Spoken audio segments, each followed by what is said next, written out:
Trump, il a dit carrément, au milieu de plein d'autres imbécilités qu'il a dit une chose importante, il a dit la guerre est finie. Il a même dit, et toutes ces tueries étaient inutiles. Formidable, ça fait déjà plus d'une semaine. Et plus d'une semaine après, il y a 40 violations de ce cessez-le-feu par Israël. Netanyahou n'en veut pas.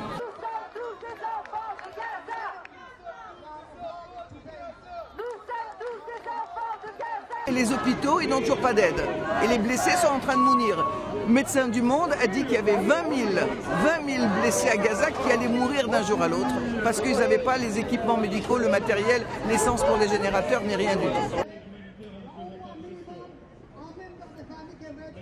Ce qui est incroyable, c'est qu'on parle d'un accord de paix et on n'a toujours pas depuis une semaine un seul journaliste étranger qui a été autorisé par Israël, parce que c'est encore Israël qui autorise ou pas, je veux dire, à rentrer dans Gaza. Pourquoi? Qu'est-ce qu'il y a à cacher? Qu'est-ce qu'il y a à cacher encore? Quand les chiffres vont être donnés, mais en plus parce qu'on ne peut pas savoir ce qui vous arrive sur les trottoirs. Ont eu la joie de retrouver une famille, d'autres sont revenus à Gaza, ils avaient perdu. Ma préoccupation, c'est que le nettoyage ethnique continue de manière insidieuse. Quand on regarde ce qui se passe en Cisjordanie, les colonies continuent. Donc c'est plus ça, moi, qui m'inquiète. Et toujours la famine en cours et tout ça.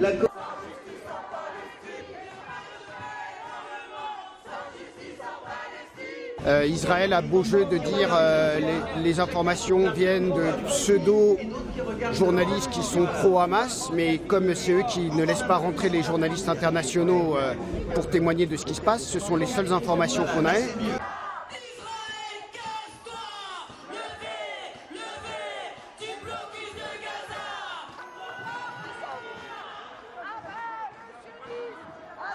Jelajahi cara baru mendapatkan informasi. Download Metro TV Extend sekarang.